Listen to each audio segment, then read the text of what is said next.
In 2011, a Hollywood actress walked away from the safety of movie paychecks to start a company selling diapers and baby wipes out of her own frustration as a new mom. Everyone told her the same thing: actresses don't become CEOs. Celebrity brands don't last.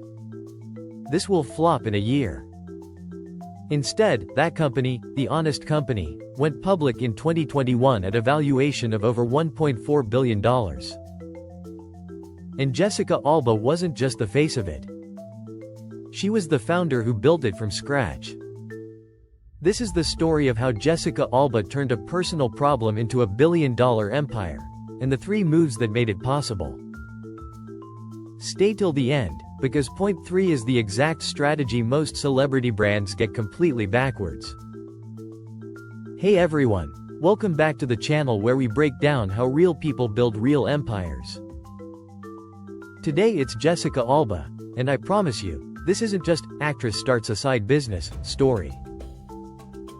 This is a masterclass in identifying a gap in the market and building a company most industry insiders said couldn't work. Let's get into it. She built the company around a real problem, not a celebrity gimmick. Here's where most celebrity brands fail. They start with the famous person, then try to find a product to slap their name on. Jessica Alba did the complete opposite. The idea for The Honest Company came from a genuinely personal experience.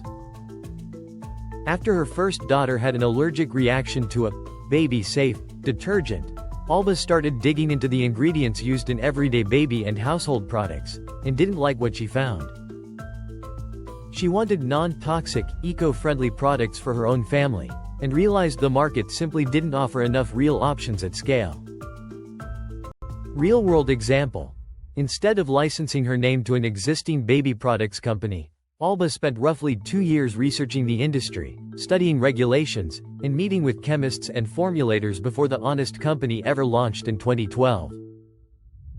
She co-founded the company with business partners who had real operational and legal expertise, treating it like a genuine startup, not a side project. The lesson. The strongest brands don't start with, "How do I monetize my fame?" They start with, "What real problem do I understand better than anyone else?"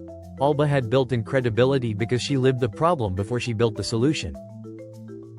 She used her platform as distribution, not just decoration. Alba didn't just put her face on a bottle.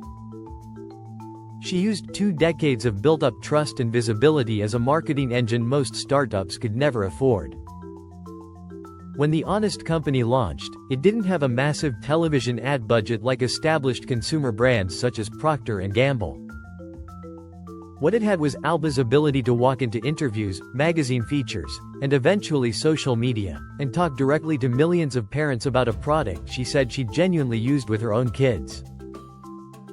Real-world example. The Honest Company grew largely through word of mouth, media coverage of Alba as a hands-on founder, not just a spokesperson, and a subscription-based direct-to-consumer model that let the company build a loyal customer base without competing head-on in traditional retail advertising battles early on. By the time the company filed to go public in 2021, it had built a business reportedly generating over $300 million in annual revenue. The lesson. If you already have an audience, even a small one, that trust is a distribution channel money can't easily buy. The question isn't, do I have a platform? It's, am I using it to sell something people actually need? She stayed involved through the hard parts, not just the highlight reel. This is the part most celebrity founder stories skip over. The setbacks.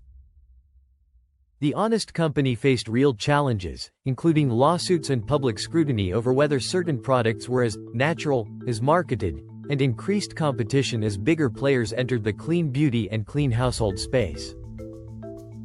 Plenty of celebrity-backed brands would have quietly stepped back at that point, letting the company fade or handing off leadership entirely. Alba didn't. Real-world example. She remained chief creative officer and stayed publicly and operationally involved in the company through its IPO in 2021 and its ongoing growth into categories like skincare, diapers, and cleaning products, continuing to represent the brand in media and investor conversations rather than disappearing after the initial launch buzz faded.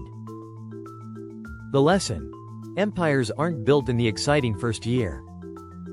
They're built by whoever is still showing up during the lawsuits, the bad press cycles, and the slow years nobody makes highlight reels about. Let's bring it together. Jessica Alba's empire wasn't built on fame alone. It was built on 3 deliberate choices. 1. She built the company around a real problem she personally understood, not a celebrity gimmick. 2. She used her existing platform as genuine distribution, not just decoration. 3. She stayed in the fight through the hard years, not just the highlight reel.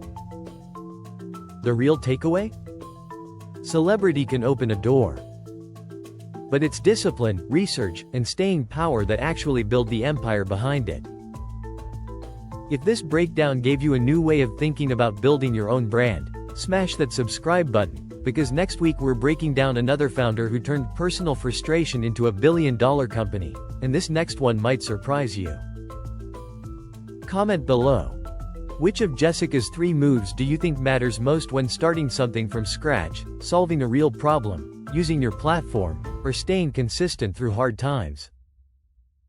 Like this video if you learned something new, share it with someone building their own thing right now, and I'll see you in the next one.